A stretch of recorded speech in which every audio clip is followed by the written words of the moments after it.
The European Commission has threatened to take the British government to court over its plans to build a major road scheme through the ancient Oxley's Wood. The EC has set a 2-month deadline for the government to justify the way it's planned the project.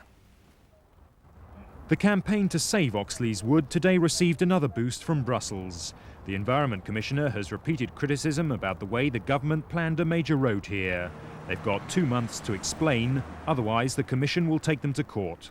If we are satisfied with their arguments, and we think that those arguments are such that they show us that the rules, the European rules, have been followed, then we won't do anything. If we think that there is still a breach of the rules, of European rules, then we will go to the court. The Department of the Environment says it hasn't yet received the ultimatum from Brussels, so can't comment on it. And that's it for the moment. We're back in Breakfast News tomorrow morning. But now let's take a look at the weather with Peter Cockcroft. Good evening. There's been quite a bit of this around today. In fact, 11 hours worth of sunshine in Morecambe in Lancashire. But there has been some wet weather as well, particularly across the southwest, some heavy thundery showers. But you can see they're being pushed away fairly briskly westwards. Now, the reason for that is we've got a fairly strong east to northeasterly wind blowing at the moment, and that's feeding a lot of low cloud down across southeastern England, across the Midlands into central southern England, so it will turn quite misty up on the hills overnight, and some of that low cloud will creep through the Forth and Clyde valleys overnight into Northern Ireland as well, so it'll turn a bit misty there on the hills. It will be quite a mild night across the country, apart from in the far north of Scotland. Now here underneath clearer skies, temperatures in the sheltered glens could get down to a chilly 4 degrees. Now tomorrow we'll still have low pressure to the south of the British Isles, high pressure to the north, but the isobars will be slightly closer together, and that means the winds will be stronger than they have been today. In fact, they'll average around about 20 miles an hour over southern parts of the country, touching gale force at times through the English Channel. Now that means two things. It'll feel cooler than it has done today in the south, and it also means that that low cloud will be rather reluctant to clear away. Now it will eventually brighten up across the Midlands and southeastern parts of England, but more cloud around, less in the way of sunshine, and of course it will feel cooler. The best of the sunshine will be out to the west, and we'll always keep that low cloud mist and some drizzle down the northeastern coast. So the northeastern part of the country is going to be the coolest place during tomorrow, where the sunshine comes out. Temperatures in the west could reach 19 or 20 degrees. Looking a bit further ahead to Thursday and into Friday, well, that low pressure area across Spain and Portugal is going to creep a little bit further northwards, so we'll find some showers developing over southern parts of the country. Some of those could turn out to be heavy and thundery, and as the low tracks a little bit further northwards on Friday, so those thundery showers will spread further north and westwards, so the driest weather hanging on longest in the northwest. In the early hours of the morning, a crowd gathers in a Soho side street. They're waiting for the appointment list of Dr. Luo. A skin specialist at Great Ormond Street discovered her when eczema sufferers appeared at his clinic with vast improvement.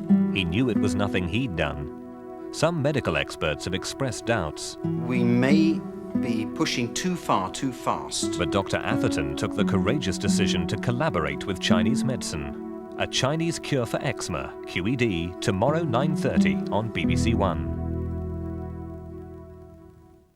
In 50 minutes here on BBC1, Clint Eastwood and Richard Burton lead the heroics in Alistair MacLean's wartime classic, Where Eagles Dare. First, more real-life bravery and heroism reconstructed on 999.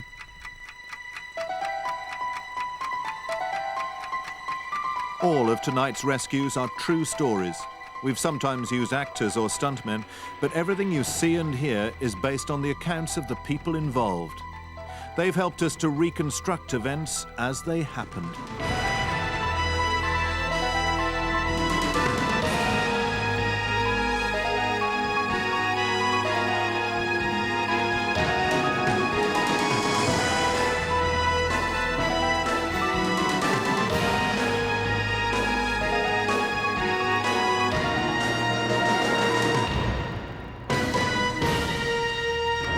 Tonight on 999, a huge rescue operation on the hillside that swallowed up a 5-year-old boy. Swept out to sea and the trauma of waiting to be saved. And how counselling can help you come to terms with that trauma and start to recover.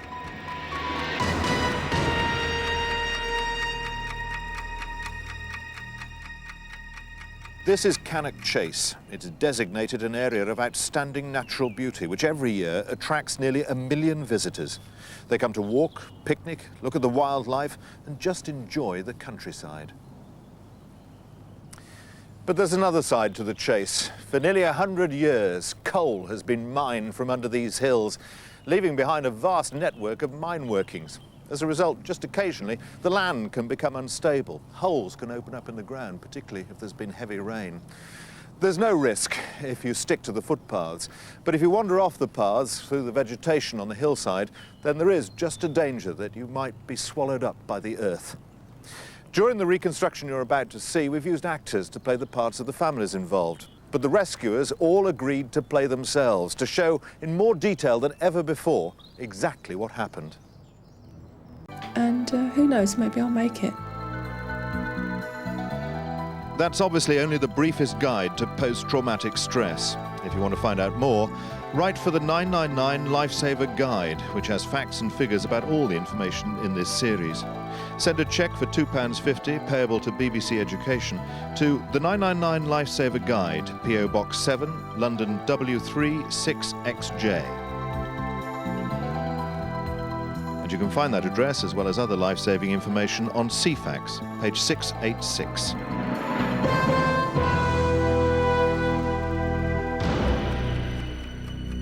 Next week, an air crash in the depths of the country. A miracle if they survive. I said it'd be a good idea to get them out of here, you know. If this goes up, like, you know, I said, they've no chance, you know, they're going to burn, like, you know, so we'll not be able to help them then.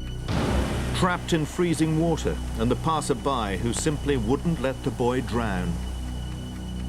He looked in a bad way. He was trying to hold onto the rocks. There was blood on the side of his head. He looked very tired. From what I could see, he only appeared to be semi-conscious.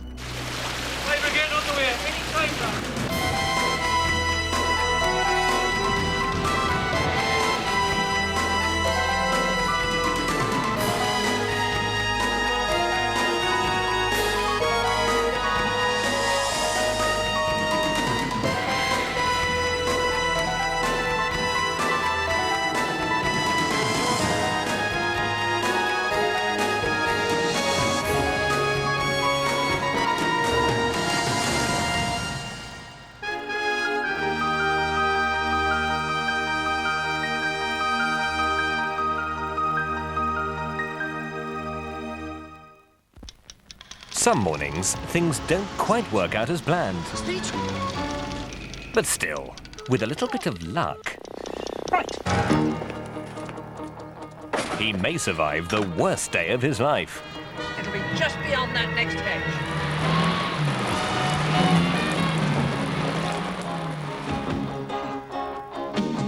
John Cleese on a road to nowhere. Synchronised watches for Clockwise, Saturday at 7 on BBC1. Now on BBC1, action and adventure in wartime Germany with a mission impossible for Clint Eastwood and Richard Burton.